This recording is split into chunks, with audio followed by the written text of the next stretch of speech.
The time has come to sell your property. You have the one option of doing a little bit of painting and some cleaning, or option 2, full kitchen reno, brand new roof. How do you know which option's right for you as a seller?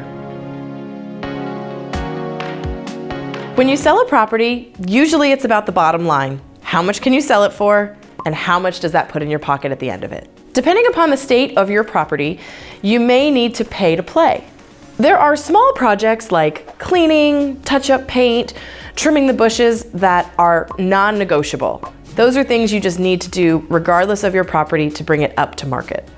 First impressions really matter, and you're gonna get much stronger offers in the beginning with less nickel and diming as long as you have those non-negotiables taken care of right up front.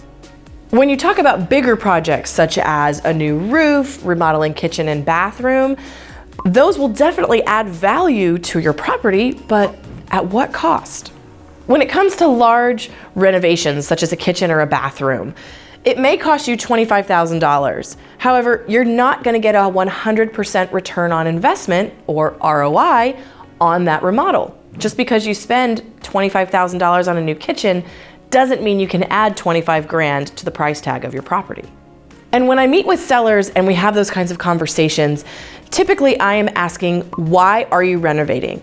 Is it because your kitchen's in really bad shape and none of the appliances work and there's holes in the cabinets? Or is it because it's gonna be fun and it's gonna look really pretty?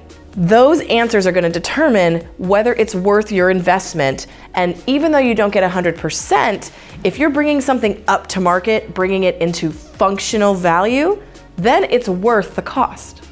If it's just something that's a fun project and the photos will look better, you can still do it, but just understand that it may not show up in your bottom line.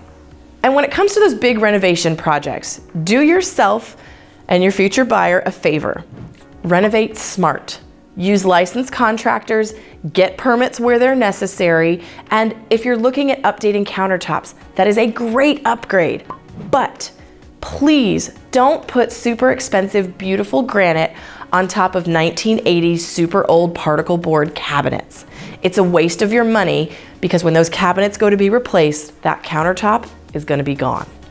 When it comes to renovations versus small improvements typically give you the best bang for your buck. It's a small investment for what is often a greater return on the house. That means cleaning, painting, touching up minor repairs, landscaping, making sure that your yard is trimmed, pressure washing.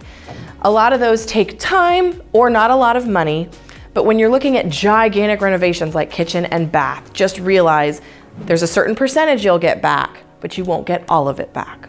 So if you're going to sell your property, put down the sledgehammer and talk to your agent first. They are going to be the local guide on what you should do, what you can avoid, and how you should do the projects that are needed. And speaking of agents and selling your home, make sure you check out my video on the tips for you as a seller to avoid home selling mistakes. I'm Lindsey Johnson, your resource for all things real estate. See you next time.